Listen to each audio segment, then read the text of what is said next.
పేద ప్రజల ఆహార భద్రత కోసం కేంద్ర రాష్ట్ర ప్రభుత్వాలు సంయుక్తంగా పంపిణీ చేస్తున్న రేషన్ బియ్యం పక్కదారి పడుతుంది. పేదల ఆహారం కోసం అందించే రేషన్ బియ్యం అక్రమార్కులకు వ్యాపార వస్తువుగా మారి కాసులు కురిపిస్తున్నాయి. ముఖ్యంగా నేటి రోజుల్లో ప్రభుత్వం అందిస్తున్న రేషన్ బియ్యాన్ని కొంతమంది తినడం లేదు. చాలా మంది లబ్ధిదారులు ప్రతి నెల రేషన్ షాపుకు వెళ్లి రేషన్ తీసుకుంటున్నారు. మరోవైపు ఆ రేషన్ బియ్యాన్ని తినని లబ్ధిదారుల ఇంట్లో పేరుకుపోయిన రేషన్ బియ్యాన్ని మార్కెట్లోకి కిలో 10 రూపాయల చొప్పున అమ్ముకుంటున్నారు.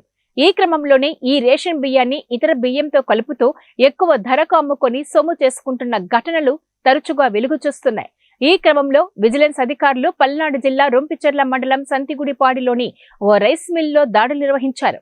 శివాలయం వద్ద నాణ్యమైన బియ్యం అని చెప్పి కంట్రోల్ బియ్యం అమ్మిన ముఠాను విజిలెన్స్ అధికారులు అదుపులోకి తీసుకున్నారు. ఈ సమస్యపై జిల్లా కలెక్టర్ చొరవ చూపాలని, ఇలాంటి సంఘటనలు పునరావృతం కాకుండా చూడాలని బాధితులు ఆవేదన వ్యక్తం చేశారు.